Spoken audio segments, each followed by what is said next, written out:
many birds, huh? They're definitely better at flying than me. Yeah, cool. All right, how do you feel? You ready? I feel good. Good. Ready to go. All right. 3, I guess so. 3, 2, 1. Go forward. Run. And then run. Keep going. Yes, keep running. Yes. Woohoo! There we are. Yeah, Yes. man! So, welcome to Switzerland. Lucerne, just there. Lucerne is just in front of us. Incredible. You can almost see the Hochschule where you're teaching, or maybe you can. I think we actually can see it, yeah. It's crazy. And there the Pilatus. Yeah, hey, your Swiss geography is very good, Well, I have to say. I'm impressed. I'm just realizing how high we are actually. Oh, sorry. Yeah, maybe don't look down. Or you can look down if you want. No, it's good. We're good. So I think you and Tomer, you broke some YouTube records with trombone video, number of watches with Devil's Waltz. It's been quite successful. Actually, recently I counted it, and we have like 1.1 million views in total, like Facebook and YouTube. Like with all the other channels and stuff? Yes. Yeah, that's insane. How's the melody to that Devil's Waltz go again?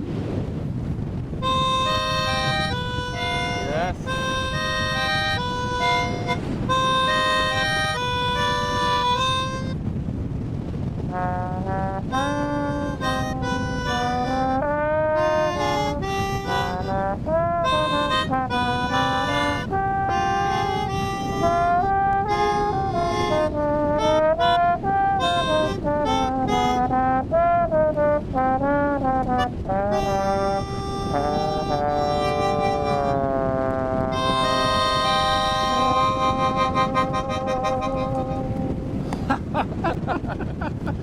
Awesome. Perfect.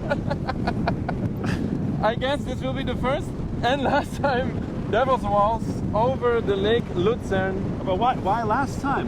Why is it? But I mean, the next time we do Angel's Tango. Oh shit! That wasn't in my contract. Oh, okay. How many years have you been playing in the RCO now? Concertgebouw. About 11 years, I think. Yeah, you guys are touring actually everywhere. I mean, the Concertgebouw is really one of the most famous orchestras in the world. You are playing tenor and bass. You're playing a lot of second and third bass trombone in the orchestra. So actually my journey to the bass trombone is quite coincidental, actually. Yeah? Is that even a word? Coincidental? Yeah. Sure. So We're flying. Everything is allowed. Yeah.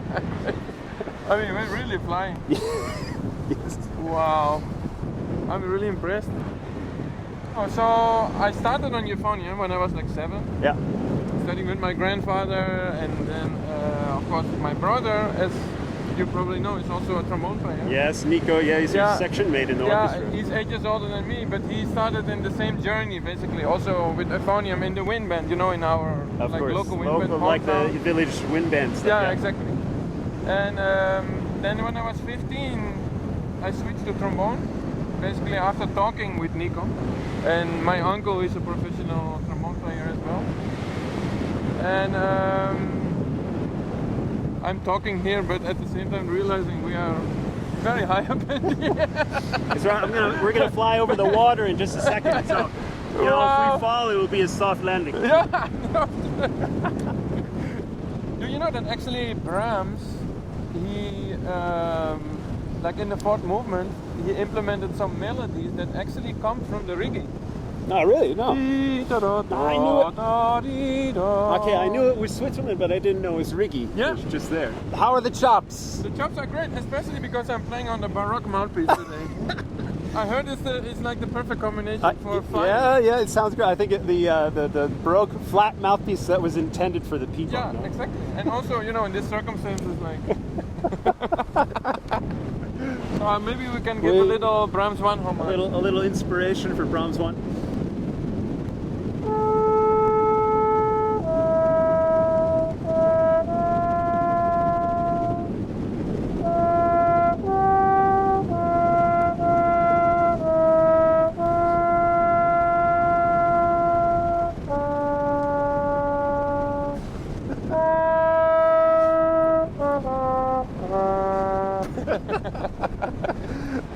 So then I switched to tenor trombone.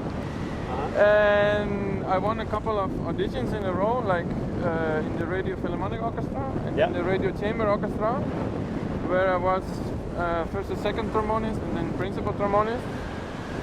And then the Concertgebouw job came up, and it was like Wechselposaunen, tenor and bass trombone.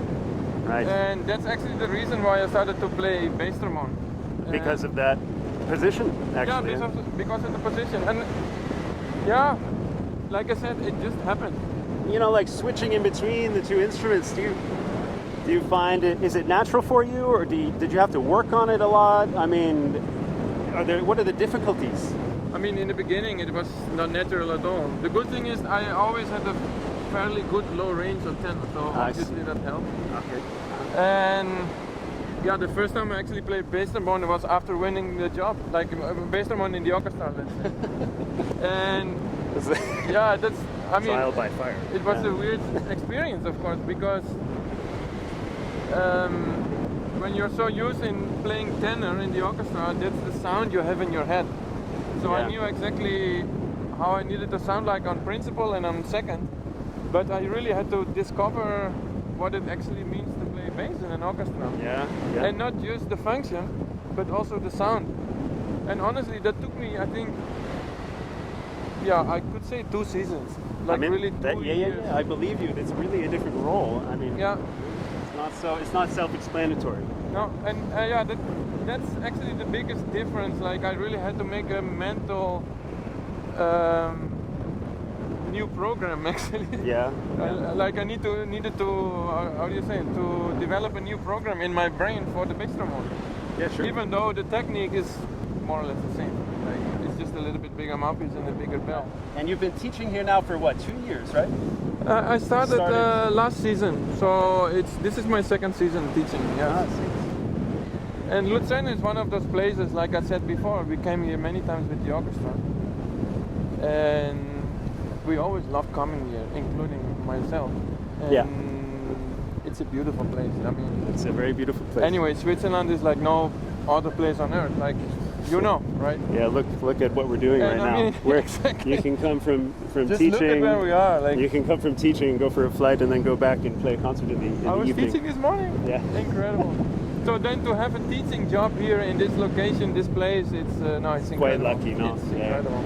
And of course you're teaching tenor and bass and everything, really, right? Yeah, I teach both tenor and bass. And luckily my class is also very well balanced in that sense, because it can be that you have too many basses or too many tenors. I see.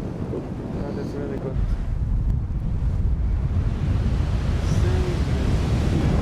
You can get ready to run. Yes! Man, I'm just slipping. I know, there's nothing you can do there. Perfect. My leg is so shaky. High five, man. Yeah, man. Excellent. We did it. We did it. We survived. The P-bone is still alive, no dents. And thanks for coming, man. Exactly. Thanks for having me. It was incredible. It was beautiful. All right. Thank you. We'll see you guys next time. Ciao. See you.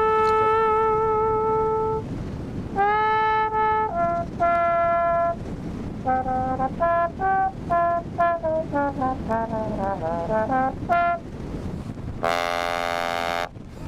ha.